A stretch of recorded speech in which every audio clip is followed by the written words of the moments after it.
Parece que você vai morrer, mas não vai. Quem já passou por uma crise de pânico sabe exatamente do que eu estou falando. O coração dispara, falta ar, o corpo começa a tremer, a mente dispara pensamentos terríveis. Algumas pessoas acham que estão tendo um infarto, outras acham que vão desmaiar ou que não vão aguentar, outras sentem que estão enlouquecendo. E a sensação mais assustadora de todas é essa: eu estou perdendo o controle do meu corpo. Mas existe algo muito importante que poucas pessoas explicam sobre a crise de pânico. Na maioria das vezes, a crise não começa no corpo. Ela começa na forma como o cérebro interpreta uma sensação física. E hoje, nesse vídeo, vou te explicar três coisas importantes: o que realmente acontece no cérebro durante uma crise de pânico, por que que o corpo reage dessa forma, dessa maneira, e algumas formas práticas de você começar a quebrar esse ciclo. Dentro do nosso cérebro existe um sistema responsável pela sobrevivência, vamos chamar assim. Esse sistema, ele existe para te proteger de perigo. Ele ativa o que nós chamamos de resposta de luta ou fuga. Quando você está diante de uma ameaça real, por exemplo, um acidente, um assalto ou qualquer outra situação que você considere de risco, o cérebro libera adrenalina, o coração acelera, a respiração muda, os músculos ficam tensos. Tudo isso acontece para preparar o corpo para reagir. Esse sistema ele é extremamente importante para a sobrevivência da espécie humana. O problema é que, na crise de pânico, esse sistema dispara mesmo quando não existe perigo real.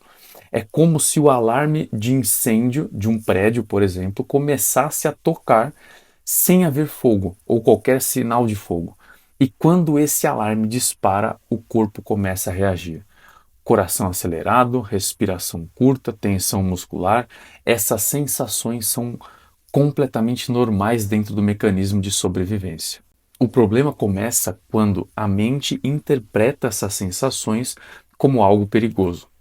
Então, imagina aí comigo, imagina uma situação que é bem comum. A pessoa sente o coração bater um pouco mais forte, um pouco mais acelerado. Isso pode acontecer por vários motivos. Está cansado, excesso de café, preocupação, estresse, mas naquele momento surge um pensamento: tem alguma coisa errada aqui comigo. Esse pensamento gera medo. E o medo ativa ainda mais o sistema de alerta no cérebro.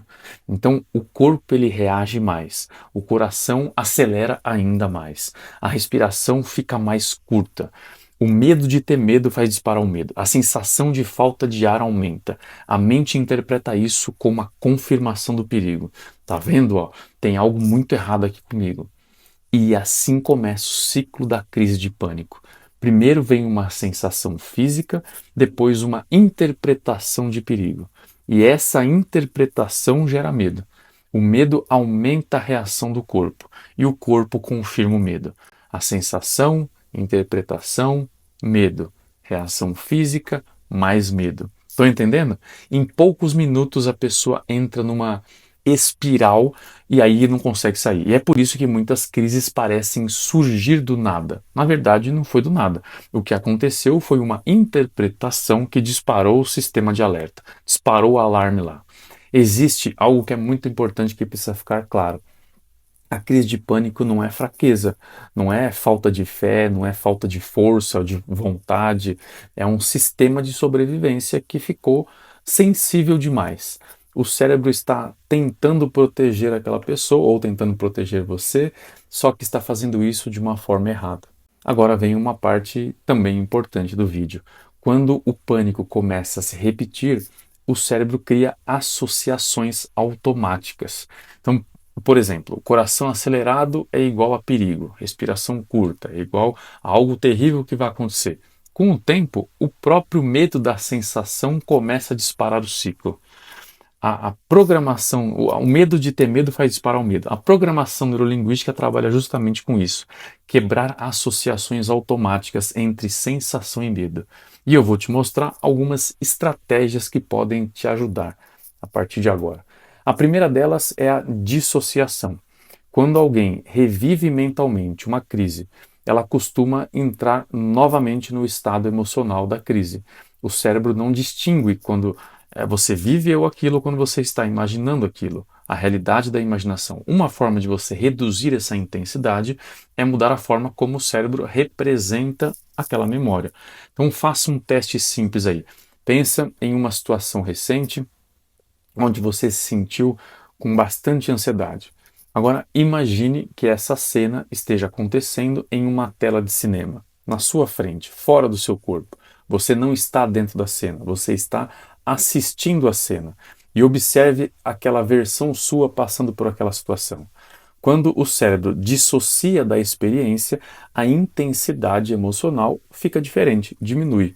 E esse princípio é usado em várias técnicas de PNL para tratar fobias, respostas emocionais intensas e assim por diante. Uma segunda estratégia importante é você quebrar o padrão fisiológico. Então, durante uma crise de pânico, o corpo ele entra num padrão específico.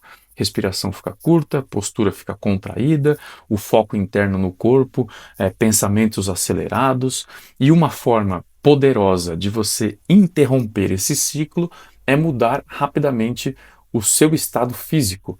Então, levantar o corpo, abrir o peito, respirar de um jeito mais profundo, mover o seu corpo de uma forma mais poderosa. Isso pode parecer simples, mas o cérebro interpreta isso como uma mudança de movimento e postura como mudança de estado. E corpo e mente faz parte do mesmo sistema. Isso é chamado de interrupção de padrão. Uma terceira ferramenta da PNL, que é chamada de ancoragem, não sei se vocês já ouviram falar de âncora, ela funciona criando uma associação entre o gesto físico e o estado emocional positivo.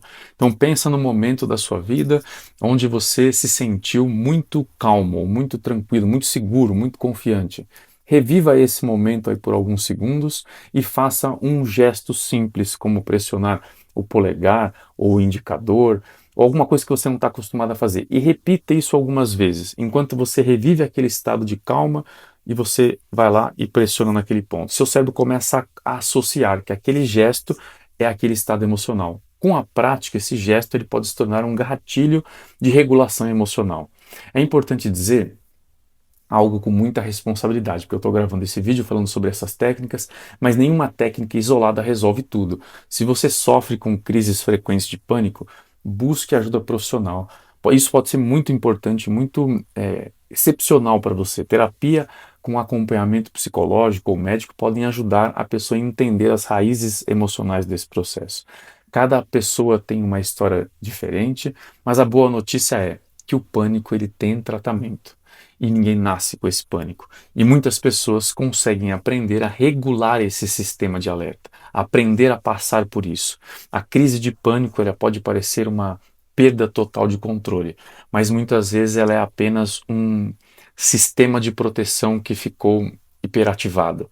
Ou quando você começa a entender o que está realmente acontecendo no seu cérebro, o medo começa a perder força. E quando o medo perde força, o ciclo começa a se quebrar. Se esse vídeo fez sentido para você, se você conseguiu ter mais clareza e entendeu realmente o que está acontecendo, talvez esse vídeo também possa ajudar alguém que está passando por isso. Então, compartilhe isso com outras pessoas, me segue aqui no canal, dá uma força aqui, comenta comigo e no próximo vídeo eu trago mais sobre saúde mental e emocional.